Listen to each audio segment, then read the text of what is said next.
Hey guys, what's going on? Will here, Flawless Exotic Creations, coming to you guys with another video. Today, actually, I figured I would show you guys the process on some of the things of what we go through for unexpected situations. This video is actually going to be as far as getting your backdrop, like your snake backdrops or your snake platforms and things that you want to prepare if you're selling, snakes on Morph Market, online, sending, pictures to friends. You want to post some really cool, high quality, high definition snake pictures on your social media, videos as well. This is kind of the basis of where we go to create some of the things that we kind of come up with concepts with in our minds, and we figure out how to put them into play. To tell you where the source of these videos come from, for a very long time with the Crested Geckos, Audrey and I used to try to get super creative. We go to different stores and look at everyday items and try to kind of bring them into the world of Crested Geckos. So we kind of did the same exact thing at a quicker speed with the ball pythons. Sometimes you see a sweatshirt, or some drapes, some curtains, and you're like, man, that's a really cool design. Or you see a snake pattern on something and you're like, oh man, I want to see if I can get that in a picture. It might be the armrest of a chair, with the perfect setting, and you got to set the snake up on that setting, or set the gecko up on that setting. So this makes it a little bit easier, the process that we go through now. We just say forget it, stop searching, kind of stop searching. We search for fabric and not necessarily for the background.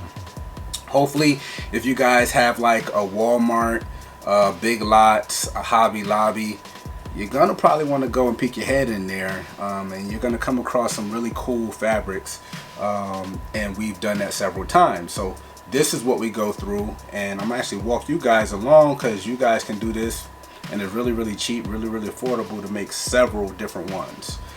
Here we go. Okay, so here we have it. This is my little workstation, and gonna have some really sharp scissors. You're probably gonna want a ruler, probably of some sort, but we don't have. It doesn't have to be perfect, guys. These are actually just two of the fabrics that we chose to try to make work for our IG live. I know this one is gonna work. I really love this fabric. Check that out, guys. It's like a cork bark fabric. Really cool. This piece was a little bit pricier than the other one. This piece was actually $16.50, but with this piece you probably could make probably 3 of what we're about to make. And this piece a little bit more heavier. This is a false leather, it's not a real leather, and this is actually 2 full yards.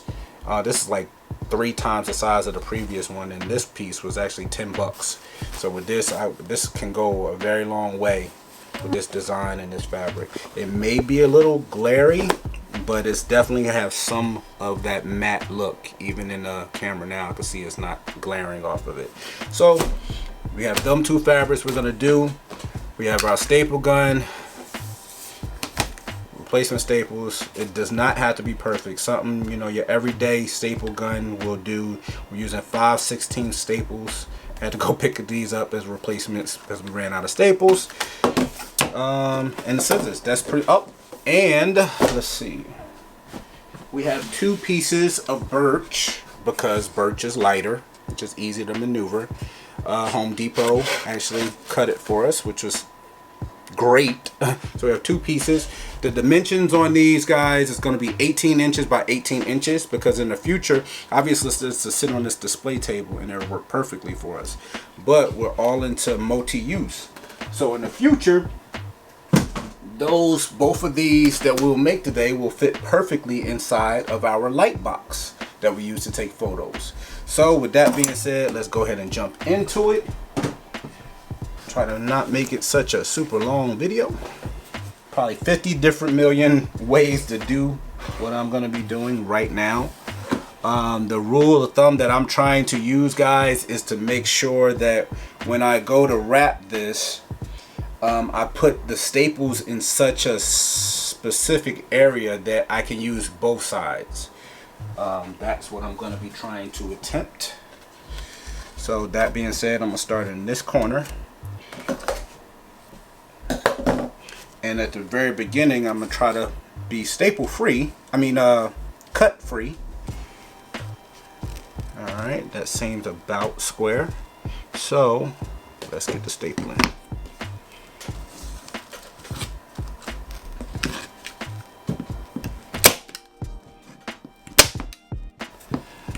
Probably gonna get a lot more staples than I probably need.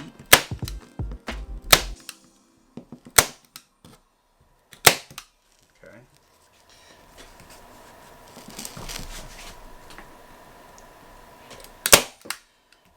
What I will say from our previous versions, your corners are gonna have to really be reinforced if you want to make sure it stays and it doesn't have to be redone.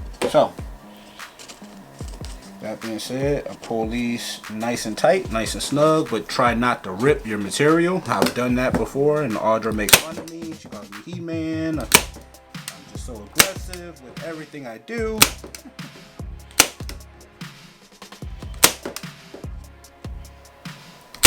But you guys know, Audra's always picking on me. But I don't. And like I said before, this is proof that you don't have to be perfect when you're making this. We do not have to make it super technical to get the job of what we want done when we want it done. What I will probably do is end that cut there. Should I? Let's see.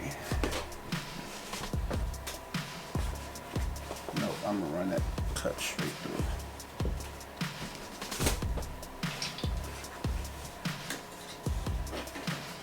Now what I'm gonna do now, guys, is I'm gonna fold it over just to see how much I need to cut off as far as the excess. Over, see where my excess is at. Now you have little fabrics like this where you can make one-sided boards from scrap pieces of wood and things like that, and then I have a longer piece that I can probably make 2 more pieces out of, so it really works itself out. Then I flap this back out. So just like I did this side, guys, I'm gonna get it in frame and do this side. So here's the part that gets a little bit tricky. Since all these fabrics that we use are really stretchy, I try to get it on the seam.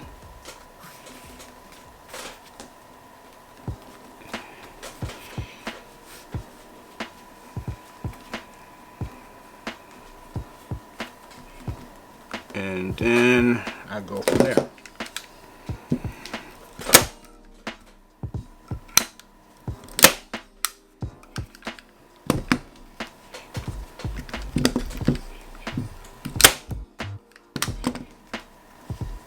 Sorry, guys.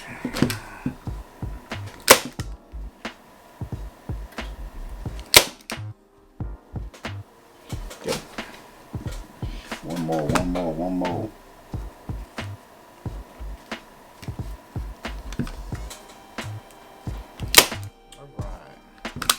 So over here, all I do here is tuck everything in, almost like wrapping a Christmas gift.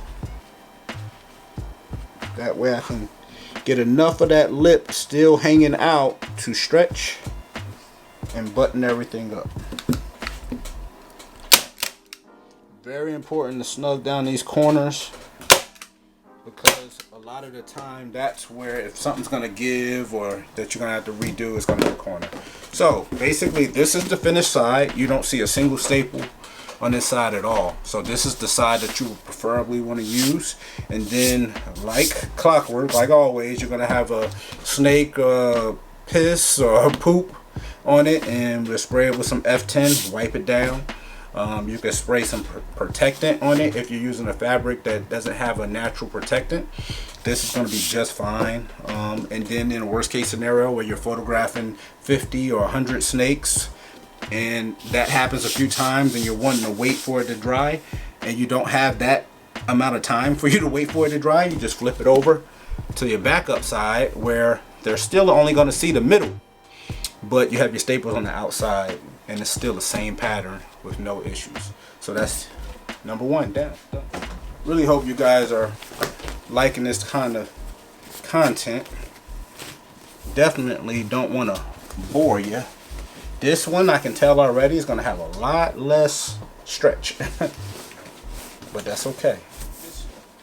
So it's 2 feet wide, the entire 2 yards. So what I'm going to do is I'm going to cut it off where I need. That way I'll still have 2 feet to use in the future if I want to use a bigger piece of board.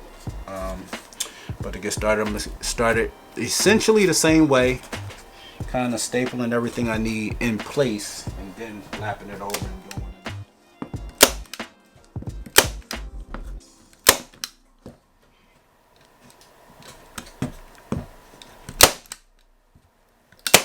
Cutting right where that ends at, all the way across.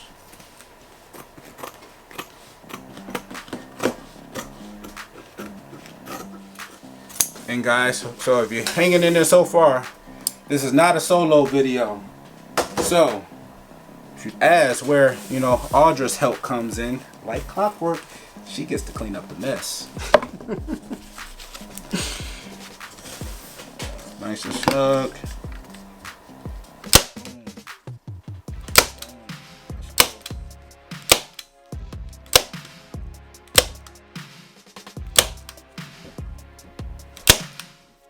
Oh, did that so.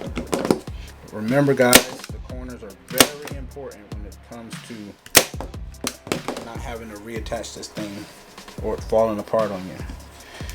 I would not do each corner first because then you can create air bubbles in your material. It's still, as firm as it is, still has some stretch, thankfully. So we can just start it.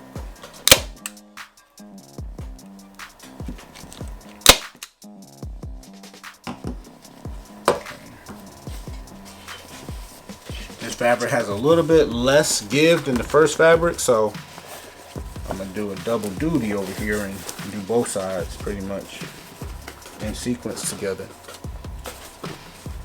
That way I can take advantage of the locations of where it does give and stretch for me on both sides, and we don't have this bubble in the middle.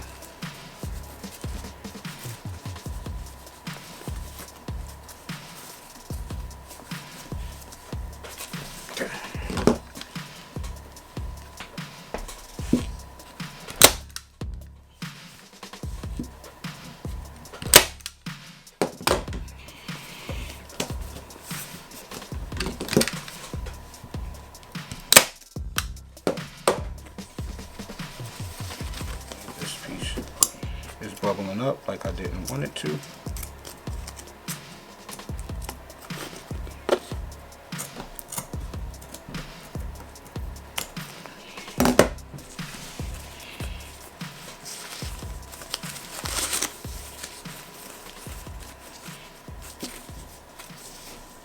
Boom. Button up them corners, like I said. Run it across, stretch. Let's go.